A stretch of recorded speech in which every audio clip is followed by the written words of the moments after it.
दोस्तों आज हम बना रहे हैं मछली का सालन। तो इसके लिए 4 टेबल स्पून हमने कुकिंग ऑयल लिया है। एक दरमियाने साइज़ का प्याज है, इसको ग्राइंड कर लिया था। प्याज इसमें शामिल कर देंगे। प्याज को भूनने के बाद इसमें हम लहसुन और अदरक का पेस्ट शामिल करेंगे, साथ में चिली फ्लेक्स है ये इसमें शामिल करेंगे।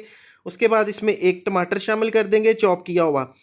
यहाँ पे टमाटर को मसाले में अच्छी तरह मिक्स कर लेना है। उसके बाद लाल मिर्च शामिल करेंगे, हल्दी पाउडर शामिल करेंगे, धनिया पाउडर शामिल करेंगे और गरम मसाला शामिल कर देंगे।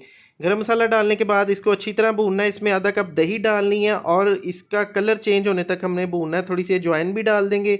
और अभी देखिए मसाले में से बबल उठना स्टार्ट हो गए हैं, समझ लें मसाला हमारा अच्छे से भुन गया है। मछली डालेंगे। मछली डाल के इसको 5 से 7 मिनट के लिए मज़ीद भूनेंगे ताकि इसका कच्चापन दूर हो जाए।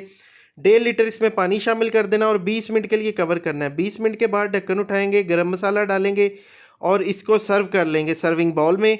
तो ज़बरदस्त मछली तैयार है। इस तरीके से आप भी बना सकते हैं। वीडियो अच्छी